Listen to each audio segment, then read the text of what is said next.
Hello everyone, and welcome back to the final part of Seasaboo's Disney trip. Last time, we stayed at Port Orleans, shopped at Disney Springs, and then visited Disney World to explore the Magic Kingdom, Epcot, Hollywood Studios, and Animal Kingdom.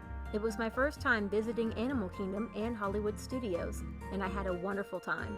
That part of my trip has flown by, and it's over. But today, it's time to hop aboard the Disney Wish. If you didn't watch the first two parts of the series, I'll link them below. But for now, let's go ahead and get on the bus, and then get on the boat. So this voyage is actually very special to everyone on board. It is the first time that the Disney Wish has ever docked at Lookout Cay. This is also the only time in the year of 2025 that the ship will be at Lookout Cay. So it's a pretty special cruise. This is a 4-day cruise with 1 day at sea, a visit to Lookout Cay, and then to Castaway Cay.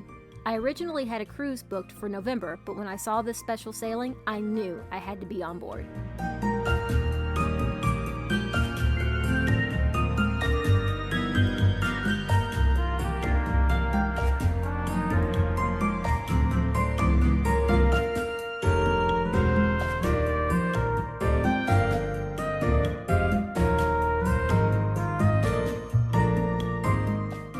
We didn't want to get a rental just to have to park it, so we took the paid service to be bussed over to Port Canaveral. It's so nice because they take care of your luggage and you get to sit back for an hour and enjoy the view as you make your way towards the ship. Once you get there, you are one of the first on board right after concierge. And once you hop aboard, nothing beats the feeling of them announcing your name when you arrive to the ship. Introducing Sienna.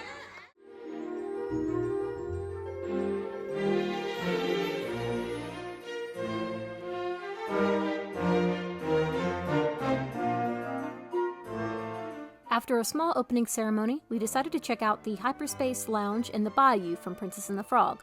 Both had unique and themed drinks to try. I tried an ice cream float that was blue, so I'm guessing it was supposed to be a reference to blue milk. It was pretty tasty. I'm not a Star Wars fan like I said earlier, but the bar was pretty immersive and impressive. And the Bayou reminded me so much of Port Orleans. I was already missing it. It was the most beautiful thing about the ship. The ceiling was covered in flowers and the drinks were sweet and fruity. They even had little mini beignets to try.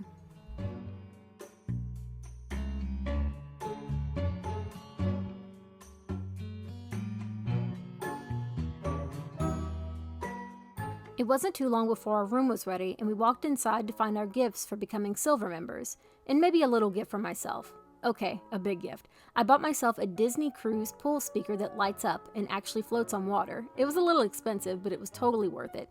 Here's a clip of what our room looked like, and we were on deck 6, and our room was Cinderella themed. We also had a slightly bigger balcony.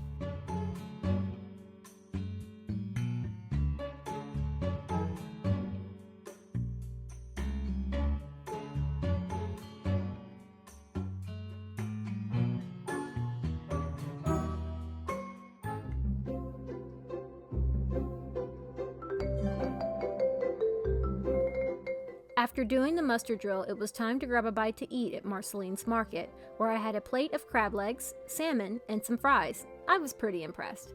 We skipped the sailing away party and went straight to the adult area for some quiet time and a couple of drinks. And before we knew it, it was already time to be out in the open sea.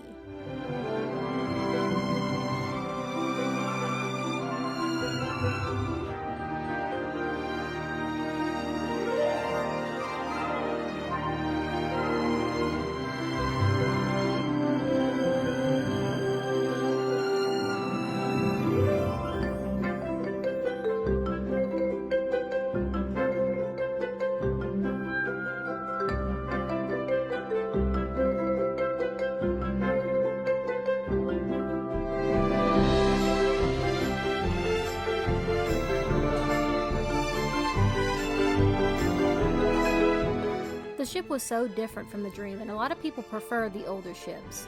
I'm going to say it, and it may be an unpopular opinion, but I'm obsessed with this ship. The layout was nice. I do wish that the adult area was a little bit bigger, like the Dream, but overall, the Wish had a beautiful aesthetic. It was just absolutely beautiful, and I loved it.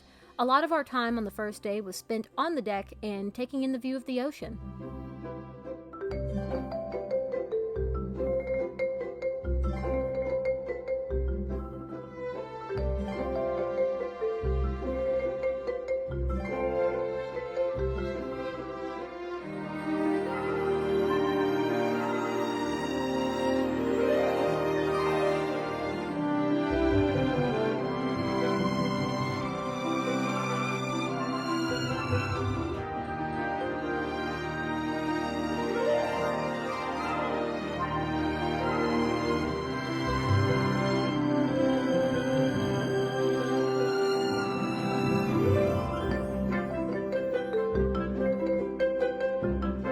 Our first dinner was Marvel themed, the World of Marvel. Ant-Man was the star of the show, along with Captain America and, Stretchy Girl. I can't really remember her name. I didn't see her movie. Sorry. So for the main dish, I had pasta with scallops. It was very interactive, and as an adult, it kind of made it hard to focus on the flavor of the food. This show, though, is perfect for kids and those that are just there for the show because it's Marvel. It wasn't bad, but it wasn't my favorite restaurant. Still, the show was nice, and Spider-Man coming out at the end to say hi and being bouncy and fun, it was pretty good. I'll give it a 6 out of 10.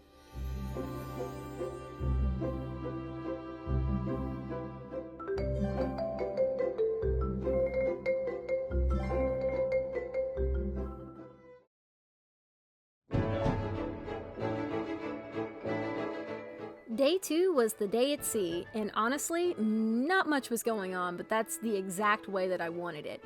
We hadn't seen Moana 2 yet, so we decided to visit the Neverland Theater to watch a movie. They were constantly playing new movies on the ship at most times of the day, so it was extremely convenient. The theater was small and cozy, and I really liked it. You could just go grab popcorn, and I had my drink, and I was drinking out of a Crush the Sea Turtle cup. It was paradise. When we left, we noticed that we were lingering by Castaway Cay. We actually saw the Fantasy, the ship that I was originally supposed to be on too. There were a ton of ships near us, something that I had never noticed when I was on my first Disney cruise. It was a little cooler outside, but the pools were still warm enough to enjoy that day.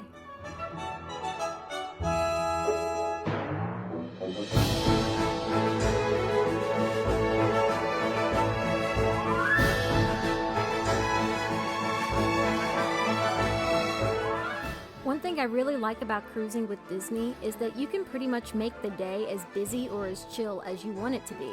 The lines to meet characters weren't that bad at all, and there's plenty to do on the ship. I never got bored, and I may have taken a nap or two while on board.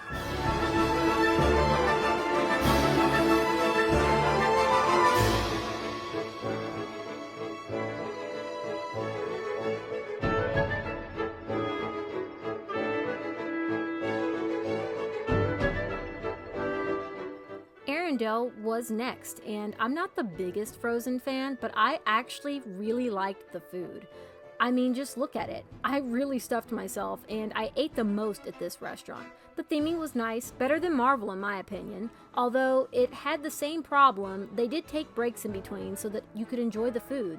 The show was a little hard to see, but I think that was on purpose. I wasn't really paying attention, and I'm sure that the children dressed up as Frozen characters would have appreciated it more than me.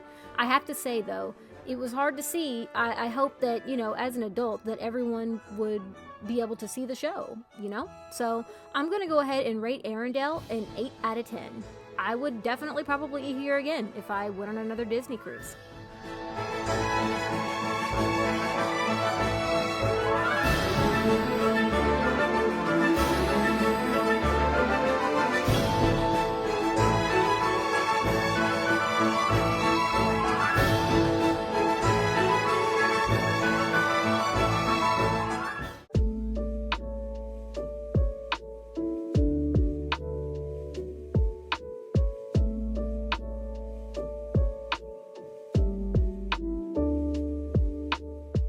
Day 3 is finally an island day, the Wish's first time at Lookout Cay. I watched so many videos on this island to prepare for this trip, and I gotta say, I was ready for the long walk. Not sure if I walk fast, but I did time it, and it only took us like 15 minutes to walk across. I can tell though that in the summer it's a really hard walk because of the heat, so prepare if you're going during the hotter months. Even though it was January, it was still a little warm with no shade, and the sun was blaring right down on us. So, like I said, they're gonna hand out a little bitty towels to help keep you, cooled off, but just be prepared if you're going in the hotter months. The island plant life still had a lot of growing to do, but the beach itself was beautiful. The sand was pink and the beach was nice and clean. I preferred this beach area more than Castaway Cay. But be careful though, I was sitting in the sand and I did get bit by a little sand mite, so be careful. Overall, I was impressed with Lookout. I heard that many people on the ship preferred over Castaway Cay. That's what they were all chatting in the group chat.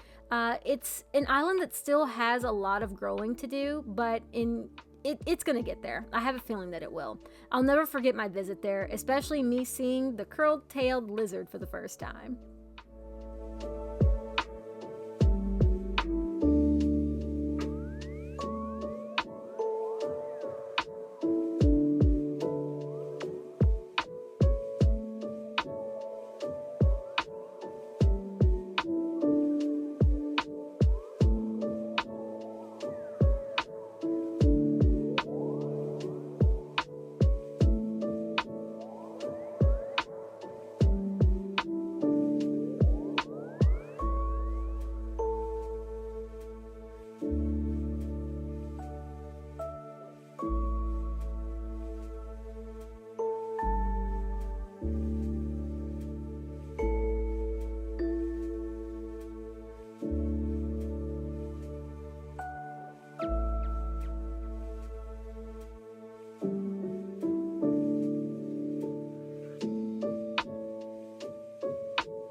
That night, we had dinner at Palo. We wanted to skip Pirate Night since we had already experienced it before on the Disney Dream.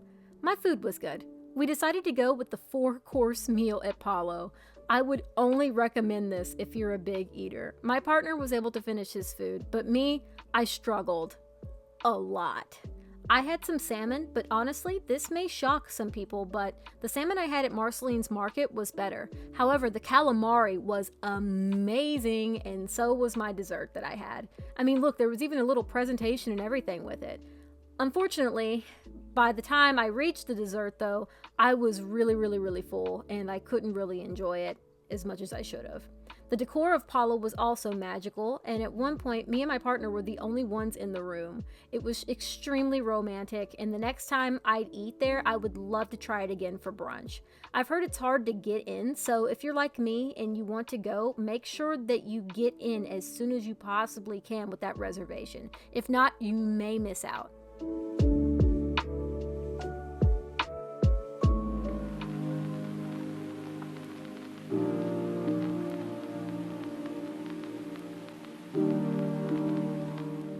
It's Castaway Cay Day! Oh my gosh. Oh, I've been waiting for this for so long. I'll never forget the time that I spent there that day. Unfortunately, it was also the last day of the cruise, but by far the best. We started things off by going to Serenity Bay for a bit.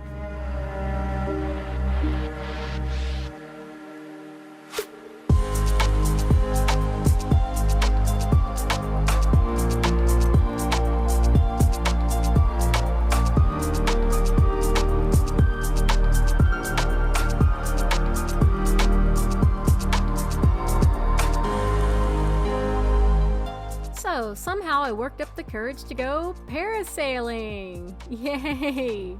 No, seriously, we got in a small boat and we looped around the ship, and it was so cool getting to see the ship docked, but what was even cooler was once we got in the air, we soared high above it. I didn't bring up my phone or anything or Magic Band to get footage, but that's because we were warned that whatever went up with us usually doesn't go back down with you.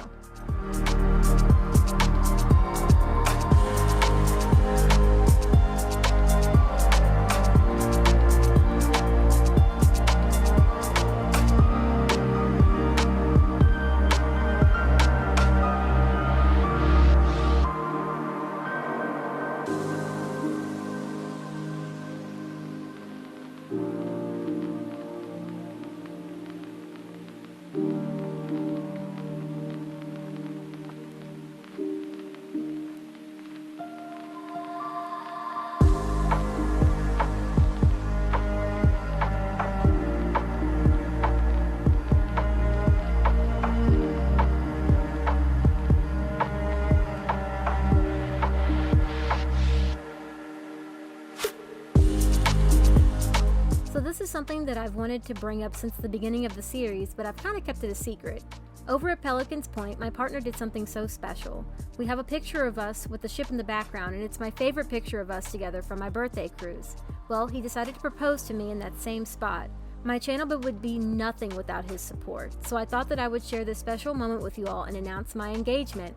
I can't wait to continue life and to vlog my adventures with him by my side, but just not on camera.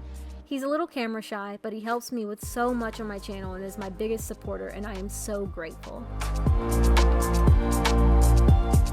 The very last dinner we had was at 1923, and unfortunately it was my least favorite of the three. I thought that I was getting a pretty good meal. It was a vegan taco, but it was made of seeds. It tasted like beef, but I just really didn't like it. I think I also tried some type of cheese as well. It came with like a tomato on the side. It may have been some type of salad. I just wasn't a fan of the flavor. I did, however, like the theme. It really felt like that you were in like a Disney Vault of Creations or Walt's like personal space or office. I just didn't like the food. My fiance says that it's at least a 6, but I'm giving it a 5 out of 10. If I do another cruise, I'll try again and give you all an updated score.